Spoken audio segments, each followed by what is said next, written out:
ಎಲ್ರಿಗೂ ನಮಸ್ಕಾರ. ನಾನು ನಿಮ್ಮ ರಾಹುಲ್ ಮಾತಾಡ್ತಾ ಇದ್ದೀನಿ. ಇವತ್ತು ಅಲ್ಪಸಂಖ್ಯಾತರ ಇಲಾಖೆ ವತಿಯಿಂದ ಇದು 2ನೇ ಪಾಡ್ಕಾಸ್ಟ್ ಮಾಡ್ತಾ ಇದ್ದೀನಿ. ಕಾಂಪಿಟೇಟಿವ್ ಎಕ್ಸಾಮ್ಸ್ ತರಬೇತಿ ಕುರಿತಾಗಿ ನನ್ನ ಜೊತೆಗೆ ಇವತ್ತು ಶ್ರೀ ಶಶಿಕುಮಾರ್ KR ಅವರು ಇದ್ದಾರೆ, ಸಹಾಯಕ ನಿರ್ದೇಶಕರು. ಬನ್ನಿ ಅವ್ರನ್ನ ಮಾತಾಡ್ಸ್ಕೊಂಡು ಹೋಗೋಣ. ಸರ್ ನಮಸ್ತೆ. ನಮಸ್ತೆ. ಹೇಗಿದ್ದೀರಾ ಸರ್? ಚೆನ್ನಾಗಿದ್ದೆ ಸರ್, ಈ ಅಲ್ಪಸಂಖ್ಯಾತರ ಇಲಾಖೆಯಿಂದ ಈ ಕಾಂಪಿಟೇಟಿವ್ ಎಕ್ಸಾಮ್ಸ್ ತರಬೇತಿ ಕೊಡ್ತಾ ಇದ್ದೀರಲ್ಲ, ಅದರ ಉದ್ದೇಶ ಏನು ಸರ್? ಫಸ್ಟು ಕಾಂಪಿಟೇಟಿವ್ ಎಕ್ಸಾಮ್ಸ್ ತರಬೇತಿ ನೀಡುವಂಥ ಉದ್ದೇಶ ಏನು ಅಂತಂದರೆ, ಓಕೆ, ಯಾರು ಕಾಂಪಿಟೇಟಿವ್ ಎಕ್ಸಾಮ್ಸ್ ತೊಗೊತಾ ಇದ್ದಾರೆ ಅಲ್ಪಸಂಖ್ಯಾತರ ವಿದ್ಯಾರ್ಥಿಗಳು, ಅವರಿಗೆ ಅಗತ್ಯವಾದಂಥ ಮಾರ್ಗದರ್ಶನ ನೀಡುವಂಥದ್ದು. ಓಕೆ.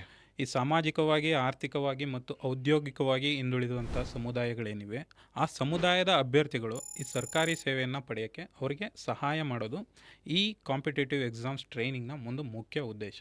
ಓಕೆ ಸರ್, ಈ ಟ್ರೈನಿಂಗ್ ಸೆಂಟರ್ಸ್ಗಳಂದರೆ ಎಲ್ಲೆಲ್ಲಿ ಇರುತ್ತೆ ನಿಮ್ಮ ಒಂದು? ನಮ್ಮ ಟ್ರೈನಿಂಗ್ ಸೆಂಟರ್ಸ್ಗಳಂದರೆ ಪರ್ಟಿಕ್ಯುಲರ್ಲಿ ನಾವು ಹಜ್ಭವನಲ್ಲಿ ಒಂದು ಟ್ರೈನಿಂಗ್ ಸೆಂಟರ್ಸ್ನ ಓಪನ್ ಮಾಡಿದ್ದೀವಿ. ಓಕೆ.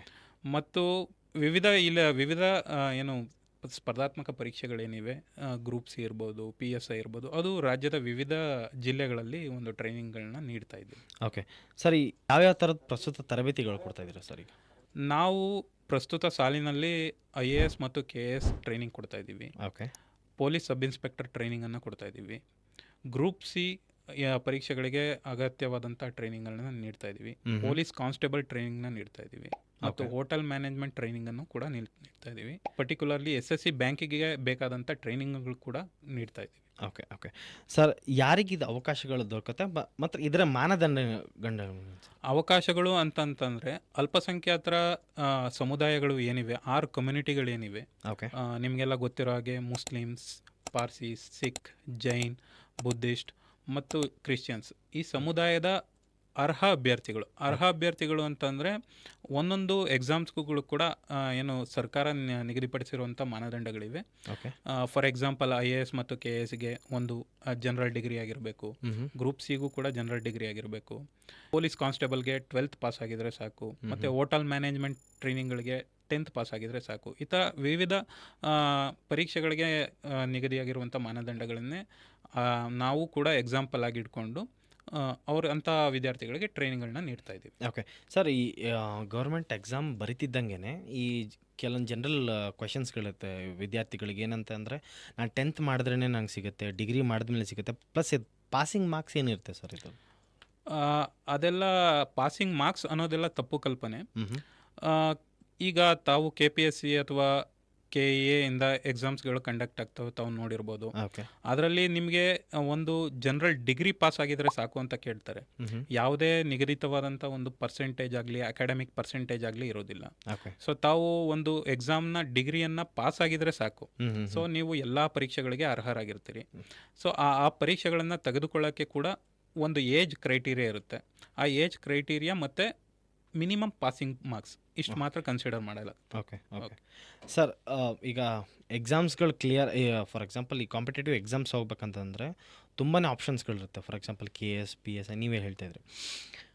ಯಾವ ಕೋಚಿಂಗ್ ಸೆಂಟ್ರ್ ಬೆಟ್ರ್ ಅನ್ಸುತ್ತೆ ಸರ್? ಎಲ್ಲರೂ ಕೆಲವರು ಕಾರ್ಪೊರೇಟಾಗಿ ಹೋಗ್ತಾರೆ ಅಥವಾ ರೆಗ್ಯುಲರ್ ಬ್ರಾಂಚಸ್ಗಳಿಗೆ ಹೋಗ್ತಾರೆ.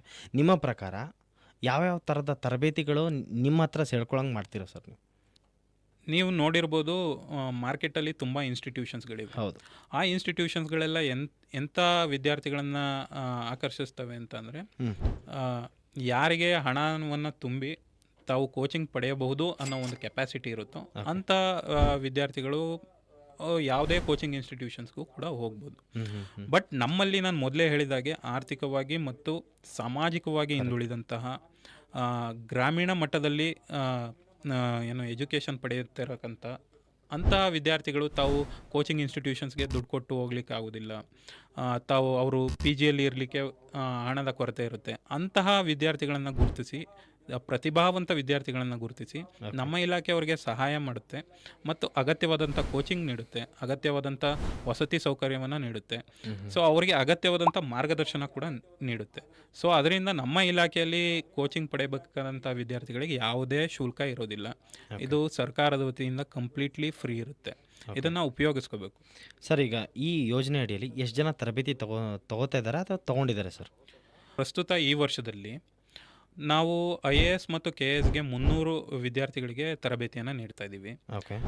ಪೊಲೀಸ್ ಸಬ್ ಇನ್ಸ್ಪೆಕ್ಟರ್ ಎಕ್ಸಾಮ್ಸ್ ತರಬೇತಿಗೆ ಸುಮಾರು 400 ಜನ ಸ್ಟೂಡೆಂಟ್ಸ್ಗಳಿಗೆ ಟ್ರೈನಿಂಗ್ ಕೊಡ್ತಾ ಇದ್ದೀವಿ. ಗ್ರೂಪ್ ಸಿಗೆ 800 ಜನ ಸ್ಟೂಡೆಂಟ್ಸ್ನ ತರಬೇತಿ ಮಾಡ್ತಾ ಇದ್ದೀವಿ. ಪೊಲೀಸ್ ಕಾನ್ಸ್ಟೇಬಲ್ಗೂ ಕೂಡ 800 ಜನ ಸ್ಟೂಡೆಂಟ್ಸ್ನ ತರಬೇತಿ ಮಾಡ್ತಾ ಇದ್ದೀವಿ. ಓಕೆ. ಹೋಟೆಲ್ ಮ್ಯಾನೇಜ್ಮೆಂಟ್ಗೆ 160 ವಿದ್ಯಾರ್ಥಿಗಳಿಗೆ ತರಬೇತಿಯನ್ನು ನೀಡ್ತಾ ಇದ್ದೀವಿ. ಓಕೆ. ಓಕೆ.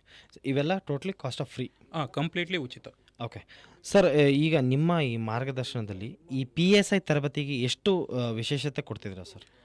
ನಮ್ಮ ತಮಗೆಲ್ಲ ಗೊತ್ತಿರೋ ಹಾಗೆ ಸರ್ಕಾರನೇ ಘೋಷಿಸಿರೋ ಹಾಗೆ ಮುಂದಿನ 3-4 ತಿಂಗಳಲ್ಲಿ ಸುಮಾರು 1000 ಸಬ್ ಇನ್ಸ್ಪೆಕ್ಟರ್ ಪೋಸ್ಟ್ಗಳನ್ನು ಗೌರ್ಮೆಂಟ್ ಕಾಲ್ ಮಾಡ್ತಾ ಇದೆ. ಓಕೆ. ಸೊ ಈ ಅವಕಾಶಗಳನ್ನು ಅಲ್ಪಸಂಖ್ಯಾತರ ವಿದ್ಯಾರ್ಥಿಗಳು ಉಪಯೋಗಿಸ್ಕೋಬೇಕು ಅನ್ನೋ ಒಂದೇ ಒಂದು ಉದ್ದೇಶಕ್ಕೋಸ್ಕರ ನಾವು 400 ವಿದ್ಯಾರ್ಥಿಗಳಿಗೆ ಈಗಾಗಲೇ ಟ್ರೈನಿಂಗನ್ನು ನೀಡಿದ್ದೀವಿ. ಓಕೆ. ಅದು ಕೂಡ 2 ಸೆಂಟರ್ಗಳಲ್ಲಿ ನೀಡಿದ್ದೀವಿ, ಒಂದು ಬೆಳಗಾವಿ ಮತ್ತು ಮಂಡ್ಯ. ವಿಶೇಷತೆ ಏನು ಅಂತಂದರೆ, ಬೇರೆ ಪ್ರೈವೇಟ್ ಇನ್ಸ್ಟಿಟ್ಯೂಷನ್ಸ್ಗಳು ತಮಗೆ ಅಕಾಡೆಮಿಕ್ ಮಾತ್ರ ಟ್ರೈನಿಂಗ್ ಕೊಡ್ತಾರೆ. ಹೌದು. ಬಟ್ ನಮ್ಮಲ್ಲಿ ಅಲ್ಪಸಂಖ್ಯಾತರ ಕಲ್ಯಾಣ ಇಲಾಖೆ ವತಿಯಿಂದ ನಮ್ಮ ಅಲ್ಪಸಂಖ್ಯಾತರ ವಿದ್ಯಾರ್ಥಿಗಳಿಗೆ ಫಿಸಿಕಲ್ ಟ್ರೈನಿಂಗ್ ಮತ್ತು ಅಕಾಡೆಮಿಕ್ ಟ್ರೈನಿಂಗ್ ಎರಡನ್ನೂ ಕೂಡ ನೀಡ್ತೀವಿ. ಸೊ ನೀವು ಕೆಲವು ಸ್ಟೂಡೆಂಟ್ಸ್ಗಳು ಓದೋದ್ರಲ್ಲಿ ತುಂಬ ಸ್ಟ್ರಾಂಗ್ ಇರ್ತಾರೆ, ಕೆಲವು ವಿದ್ಯಾರ್ಥಿಗಳು ಫಿಸಿಕಲಿ ವೀಕ್ ಇರ್ತಾರೆ. ಸೊ ಇವೆರಡನ್ನೂ ಕಾಂಪ್ರಮೈಸ್ ಆಗಬಾರ್ದು ಅನ್ನೋ ಒಂದೇ ಒಂದು ಉದ್ದೇಶದಿಂದ 3 ತಿಂಗಳು ಸತತವಾಗಿ ಅವ್ರಿಗೆ ಫಿಸಿಕಲ್ ಟ್ರೈನಿಂಗು ನೀಡ್ತೀವಿ ಮತ್ತು ಅಕಾಡೆಮಿಕ್ ಟ್ರೈನಿಂಗನ್ನು ನೀಡ್ತೀವಿ. ಮತ್ತು ಇದರ ಇನ್ನೊಂದು ವಿಶೇಷತೆ ಏನಂದರೆ, ಸ್ಪೆಸಿಫಿಕಲಿ 150 ಹೆಣ್ಣು ಮಕ್ಕಳಿಗೆ ಸ್ಪೆಷಲ್ಲಾಗಿ ಬೇರೆ ಒಂದು ಸೆಂಟರಿಂದ ನಾವು ಟ್ರೈನಿಂಗನ್ನು ನೀಡ್ತಾ ಇದ್ದೀವಿ. ಸೊ ಇದ್ರ ಮೂಲಕ ನಾವು ವುಮೆನ್ ಎಂಪವರ್ಮೆಂಟ್ ಕೂಡ ಮಾಡಬೇಕು. ಸೊ ಯೂನಿಫಾರ್ಮ್ ಸರ್ವಿಸಲ್ಲಿ ವುಮೆನ್ ರೆಪ್ರೆಸೆಂಟೇಷನು ಕೂಡ ಇರಬೇಕು. ಮೈನಾರಿಟಿ ಹೆಣ್ಮಕ್ಳು ಕೂಡ ನಮ್ಮ ಸರ್ಕಾರಿ ಸೇವೆಗಳಲ್ಲಿ ಸೇರಬೇಕು ಅನ್ನೋ ಒಂದೇ ಒಂದು ಉದ್ದೇಶದಿಂದ ಸರ್ಕಾರ ಈ ನಿಲುವನ್ನು ತಗೊಂಡಿದೆ. ಓಕೆ. ಸರ್, ಈ IAS ಮತ್ತು KS ತರಬೇತಿ ಕ್ಷೇತ್ರಗಳಲ್ಲಿ ಯಾವ ಥರ ಗುಣಮಟ್ಟವಾಗಿ ತರಬೇತಿಗಳನ್ನ ಕೊಡ್ತಾ ಇದ್ದೀರಾ ಸರ್? IAS ಮತ್ತು KS ತರಬೇತಿಯಲ್ಲಿ ವಸತಿಯುತ ತರಬೇತಿಯನ್ನು ನೀಡ್ತಾ ಇದ್ದೀವಿ. ಅಲ್ಲಿ ಅವರಿಗೆ ಮಾಕ್ ಟೆಸ್ಟ್ಗಳನ್ನ ಕಂಡಕ್ಟ್ ಮಾಡ್ತೀವಿ, ಮಾಕ್ ಇಂಟರ್ವ್ಯೂಸ್ಗಳನ್ನ ಕಂಡಕ್ಟ್ ಮಾಡ್ತೀವಿ. ಸೊ ಇದ್ರ ಮುಖಾಂತರ ನಾವು ಅವರಿಗೆ ಕಂಪ್ಲೀಟ್ಲಿ ಮೆಂಟರ್ ಬೇಸ್ಡ್ ಟ್ರೈನಿಂಗನ್ನು ನೀಡ್ತಾ ಇದ್ದೀವಿ. ಓಕೆ. ಸರ್, ಯಾವುದೋ ಒಂದು ಮಾಕ್ ಟೆಸ್ಟ್ ಅಥವಾ ಏನೋ ಮಾಡಿದಾಗ ನೀವು ಅದ್ರ ಸಕ್ಸಸ್ ರೇಟ್ ಅನ್ನೋದಿರುತ್ತೆ, ನೀವು ನೋಡ್ತಾ ಇದ್ದೀರಾ ಸರ್ ಸಕ್ಸಸ್ ರೇಟ್ ಅನ್ನೋದನ್ನ? ಹೌದು. ಇವಾಗ ನಾವು ಈಗ ಆಲ್ರೆಡಿ 2 ಬ್ಯಾಚ್ಗಳನ್ನು ಕಂಡಕ್ಟ್ ಮಾಡಿದ್ದೀವಿ. ಸೊ 2023-24 ಮತ್ತು 2024-25ಗಳಲ್ಲಿ. ಓಕೆ. ಸೊ 2 ಬ್ಯಾಚ್ಗಳಲ್ಲಿ ಸುಮಾರು 8 ವಿದ್ಯಾರ್ಥಿಗಳು ಈಗ ಆಲ್ರೆಡಿ UPSC ಮೇನ್ಸ್ ಎಕ್ಸಾಮನ್ನು ಬರೆದಿದ್ದಾರೆ. UPSC ಮತ್ತು KPSC ಅನ್ನೋದು 1-2 ವರ್ಷಗಳಲ್ಲಿ ಪ್ರಿಪೇರ್ ಆಗಿ 1-2 ವರ್ಷಗಳಲ್ಲೇ ನಾನು ಕ್ಲಿಯರ್ ಮಾಡ್ತೀನಿ ಅನ್ನೋ ಪರೀಕ್ಷೆಗಳಲ್ಲ. So it's step by step ಅವರಿಗೆ ಮೆಂಟರಿಂಗ್ ಮಾಡ್ತಾ ಇದ್ದೀವಿ. ಇದರಿಂದ ಸುಮಾರು ಈಗ ಆಲ್ರೆಡಿ 8 ಸ್ಟೂಡೆಂಟ್ಸ್ಗಳು UPSC ಮೇನ್ಸ್ ಎಕ್ಸಾಮ್ ಬರೆದಿದ್ದಾರೆ. ಅದರಲ್ಲಿ 3 ಜನ ನಮ್ಮ ಹಜ್ಭವನಲ್ಲೇ ಟ್ರೈನಿಂಗ್ ಪಡೆದಂಥ ವಿದ್ಯಾರ್ಥಿಗಳಾಗಿದ್ದಾರೆ. ಇದು IAS ದಾದರೆ. ಇನ್ನೊಂದು KS ತರಬೇತಿಯಲ್ಲಿ ಸುಮಾರು ಈ ಸಲ 35 ವಿದ್ಯಾರ್ಥಿಗಳು KS ಮುಖ್ಯ ಪರೀಕ್ಷೆಯನ್ನು ಬರೆದಿದ್ದಾರೆ. ಸೊ ಅದನ್ನು ರಿಸಲ್ಟ್ಗೋಸ್ಕರ ನಾವು ವೆಯ್ಟ್ ಮಾಡ್ತಾ ಇದ್ದೀವಿ. ಮತ್ತು ಸುಮಾರು 150 ಸ್ಟೂಡೆಂಟ್ಸ್ಗಳು ವಿವಿಧ ಸರ್ಕಾರಿ ಸೇವೆಗಳಲ್ಲಿ ನೇಮಕ ಆಗಿದ್ದಾರೆ. ಲೈಕ್ PSI ಆಗಿರ್ಬೋದು, ಕಾನ್ಸ್ಟೇಬಲ್ ಆಗಿರ್ಬೋದು, ಕಮರ್ಷಿಯಲ್ ಟ್ಯಾಕ್ಸ್ ಇನ್ಸ್ಪೆಕ್ಟರ್ಗಳಾಗಿರ್ಬೋದು, ವಿವಿಧ ಸರ್ಕಾರಿ ಸೇವೆಗಳಲ್ಲಿ ಅವರು ನೇಮಕ ಆಗಿದ್ದಾರೆ. ಸರ್, ಈ ಸತಿ ಅಂದರೆ ಈ ವರ್ಷದಲ್ಲಿ ಎಷ್ಟು ಹೆಣ್ಮಕ್ಳಿಗೆ ಎಷ್ಟು ಪ್ರೋತ್ಸಾಹ ಕೊಡ್ತಾ ಇದ್ರು ಸರ್? ಈ ಎಕ್ಸಾಮ್ಸ್, ಕಾಂಪಿಟೇಟಿವ್ ಎಕ್ಸಾಮ್ಸ್ ಹೆಣ್ಮಕ್ಳಿಗೆ ಎಷ್ಟು ಪ್ಲಸ್ ಆಗುತ್ತೆ ಸರ್?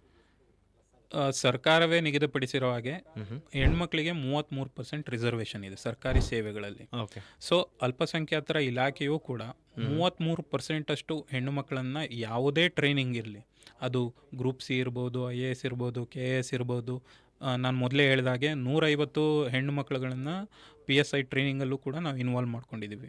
ಸೊ ಅದರಿಂದ ಅವ್ರ ರೆಪ್ರೆಸೆಂಟೇಷನ್ನ ಇಂಪ್ರೂವ್ ಮಾಡಬೇಕು ಅನ್ನೋ ಒಂದೇ ಒಂದು ಉದ್ದೇಶ. ಸೊ ಮುಂದೆ ಬರುವಂಥ ಯಾವುದೇ ಪರೀಕ್ಷೆಯಲ್ಲೂ ಕೂಡ 33%ಗಿಂತ ಹೆಚ್ಚು ಹೆಣ್ಣು ಮಕ್ಕಳುಗಳಿಗೆ ನಾವು ಅವಕಾಶವನ್ನು ನೀಡ್ತಾ ಇದ್ದೀವಿ. ಓಕೆ. ಸರ್, ನಿಮ್ಮ ಈ ಕಾಂಪಿಟೇಟಿವ್ ಎಕ್ಸಾಮ್ಸ್ನ ಬಂದು ಅಲ್ಪಸಂಖ್ಯಾತ ತೊಗೋಬೇಕಂತಂದರೆ ಹೇಗೆ ರೀಚ್ ಆಗಬೇಕು ಸರ್ ನಿಮಗೆ? ನಾವು ಅಲ್ಪಸಂಖ್ಯಾತರ ಕಲ್ಯಾಣ ಇಲಾಖೆ ವತಿಯಿಂದ ಯಾವುದೇ ಎಕ್ಸಾಮ್ ಕಾಲ್ ಮಾಡಿದ್ರೂ ನಾವು ನ್ಯೂಸ್ ಪೇಪರಲ್ಲಿ ಪಬ್ಲಿಷ್ ಮಾಡ್ತೀವಿ, ವೆಬ್ಸೈಟ್ಗಳ ಮುಖಾಂತರ ಪಬ್ಲಿಷ್ ಮಾಡ್ತೀವಿ.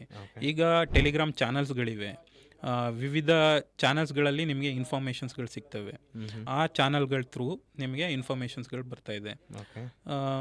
ಮತ್ತು ನಮ್ಮ ಜಿಲ್ಲಾ ಹಂತದಲ್ಲಿ, ಜಿಲ್ಲಾ ಮಟ್ಟದಲ್ಲಿ ಮಾಹಿತಿ ಕೇಂದ್ರಗಳಿವೆ. ಆ ಮಾಹಿತಿ ಕೇಂದ್ರಗಳ ಥ್ರೂ ತಾವು ಮಾಹಿತಿಗಳನ್ನು ಪಡ್ಕೊಬೋದು. ಸೊ ಈ ಥರ ವಿವಿಧ ಚಾನಲ್ಗಳ ಮುಖಾಂತರ ನಾವು ಪಬ್ಲಿಸಿಟಿ ನೀಡ್ತಾ ಇದ್ದೀವಿ. ಸರ್, IAS ಹಾಗೂ KS ತರಬೇತಿ ಕೇಂದ್ರಗಳಲ್ಲಿ ಗುಣಮಟ್ಟ ಹೇಗೆ ಕಾಪಾಡ್ಕೊತಾ ಇದ್ದೀರಾ ಸರ್?